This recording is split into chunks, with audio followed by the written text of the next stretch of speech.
Nicolas, je suis coach, thérapeute et entrepreneur. Je vous accompagne pour vivre une vie plus alignée, dans laquelle vous osez être qui vous êtes vraiment et dans laquelle vous avancez en toute confiance vers vos rêves. Avant d'être coach, j'étais responsable RH en entreprise. Puis j'ai fondé Be Your Best Self, mon entreprise de coaching, en 2017. Dans mes coachings, je vous accompagne à votre épanouissement intérieur, l'accueil et la gestion de vos émotions, votre confiance en vous. Mais de par mon parcours d'ancienne RH, je vous accompagne aussi dans votre épanouissement professionnel. Votre équilibre pro-perso, le fait de vous mettre des limites au travail, de mieux communiquer avec vos collègues, votre manager, de vous organiser ou encore de dépasser le syndrome de l'imposteur au travail. J'accompagne et j'ai aussi accompagné de nombreuses reconversions. Je suis formée au coaching, à la programmation neurolinguistique, aux neurosciences de l'accompagnement et à la communication non violente. Mon cabinet est à Paris, mais je vous accompagne aussi en ligne si vous vivez ailleurs ou si vous ne pouvez pas vous déplacer. Dans ce podcast et aussi dans les articles de mon site, je vous partage mes outils, mes clés et mon expérience d'accompagnante pour vous aider à mieux vous connaître, à vous faire confiance et à vous aimer. Et surtout, à vous mettre en mouvement dans vos projets pour créer et vivre la vie dont vous rêvez. Très bonne écoute. Bonjour à toutes et à tous, j'espère que vous allez bien. Aujourd'hui, je voulais vous parler d'un sujet qui me semble important d'aborder, qui est le sujet de la comparaison. Le fait de se comparer aux autres revient à s'évaluer, à évaluer notre personnalité, nos faits, notre situation, nos qualités ou encore ce que l'on possède par rapport à ce que les autres ont, sont ou font. C'est le fait donc d'évaluer sa propre valeur par rapport à la valeur que l'on estime des autres. Pourquoi est-ce que j'ai envie de vous parler du sujet de la comparaison aujourd'hui ? Pour deux raisons. Tout d'abord parce que dans notre monde actuel, nous sommes en contact quasi permanent avec les réseaux sociaux et il est parfois facile de tomber dans le piège de la comparaison. Quotidiennement, les personnes auxquelles on est abonné ou que l'on suit postent des images souvent retouchées de leur physique, de leur situation, de leurs vacances, partagent aussi des informations souvent très positives de leur carrière, de leur évolution, de leur promotion ou de leur vie personnelle ou familiale.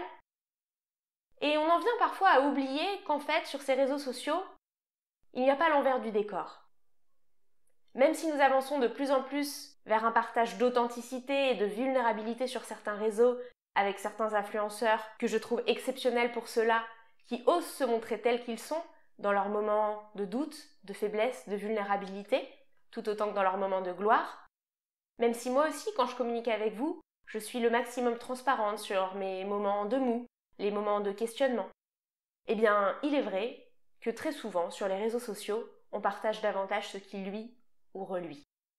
Et à cause de ça, on peut très vite avoir l'impression que l'herbe est plus verte ailleurs, que les autres ont une vie professionnelle plus stimulante, plus satisfaisante, mieux rémunérée, que les autres ont une vie personnelle plus riche avec une meilleure communication et plus d'amour dans leur quotidien, et j'en passe.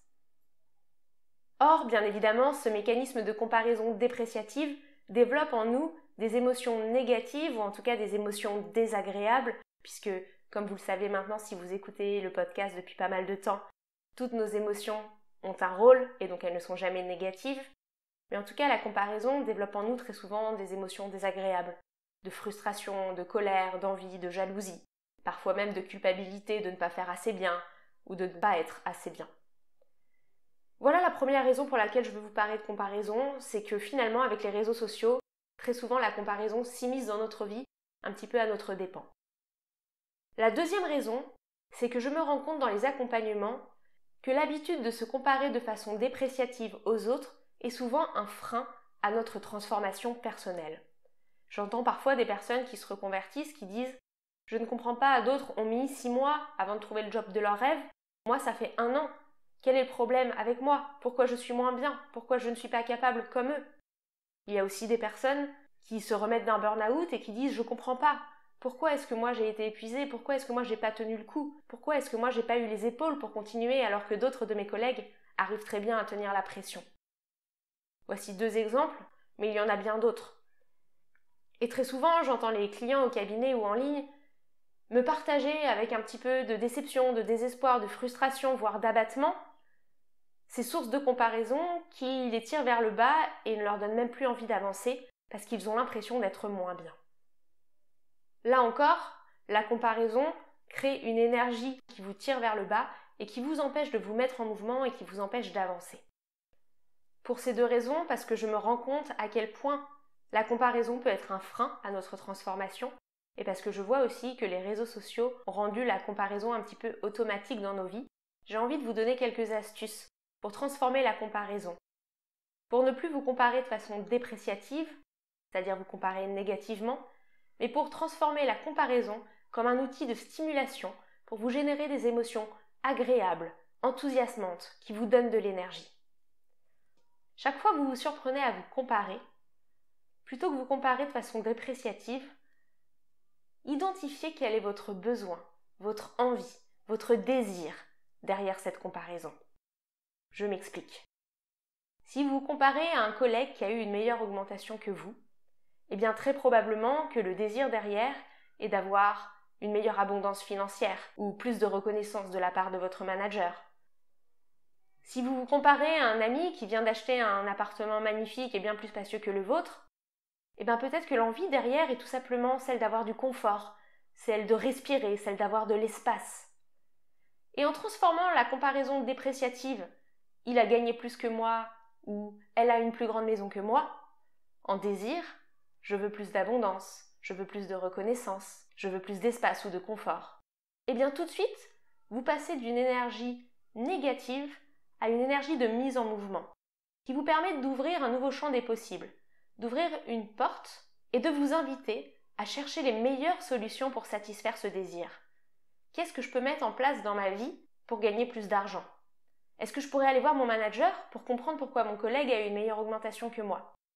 Que fait mon collègue dans ses tâches, dans son organisation, dans son rapport avec le management et les collègues pour être mieux rémunéré? Quelle habitude il prend dont je pourrais m'inspirer qui me permettrait peut-être moi aussi d'avoir une meilleure augmentation? De la même façon, comment s'y est pris cet ami pour acheter un appartement plus spacieux?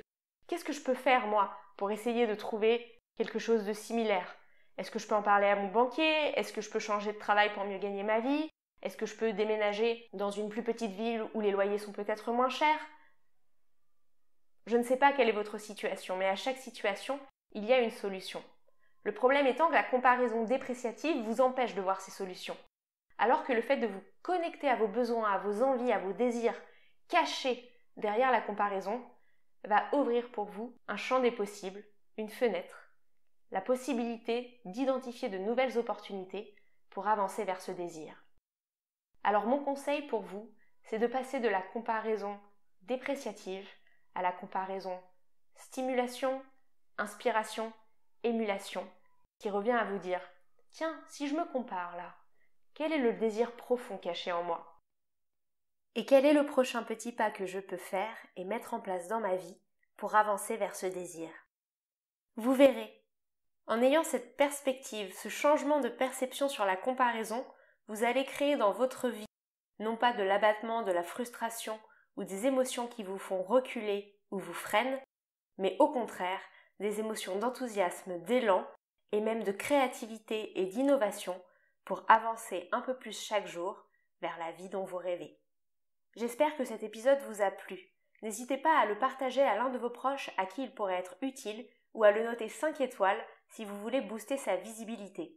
Vous pouvez aussi me suivre sur mes pages Instagram et LinkedIn où je poste chaque semaine des conseils coaching. Et n'hésitez pas à me contacter pour un accompagnement individualisé et sur mesure, soit au cabinet à Paris, soit en ligne. Je vous dis à très bientôt et je vous souhaite une très belle journée.